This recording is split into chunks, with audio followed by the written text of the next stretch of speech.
Now, maybe I'm making a big jump here, but you go back to Washington State, and your husband's career continues on, and you are, for a period, wife and mother.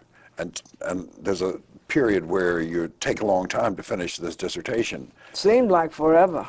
Do notions of gender begin to rise up to a more prominent place in your life then, because of he's doing this, you're doing that? What's No question. Yeah. I would, and I'll come to that very, very quickly, but I'd also say that I first had some inklings about some gender questions in Liberia as well. Women of my age who grew up in Jacksonville, Florida, and other southern cities in the middle of racial discrimination, I think we were slow learners about gender.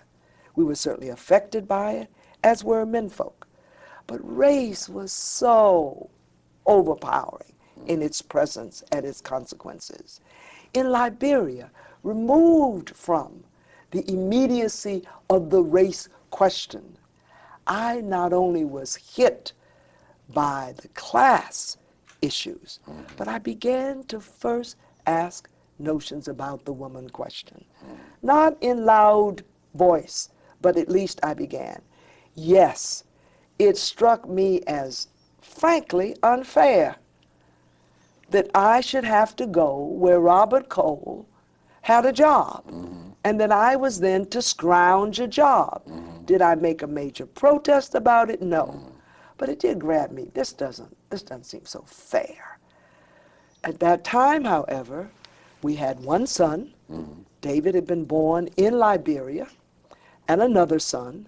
And so there I am, stirring pots, writing a dissertation, kid on the hip, and beginning to get myself back really into the academic stream. The time really demanded that I get back into that stream, because it was 1962. And there was a lot of agitation, even in an isolated place called Pullman, Washington, at Washington State, as black students were raising their voices, as black faculty in small numbers were saying, why aren't there more of us? As even the issues of the civil rights and the Black Power movement came across the country into the western part where we lived. Now, back to gender for a moment.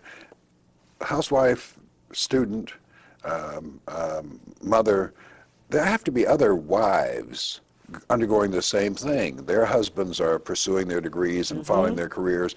And do you find any kind of reinforcement among them, a common source of irritation that you all share, that sharpens your feelings about gender?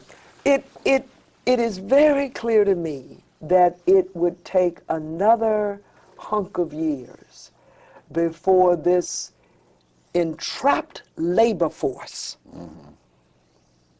women typing, and I don't mean word processing, typing dissertations of husbands, using whiteout to get through the process, would finally say, wait a minute, why are we doing this?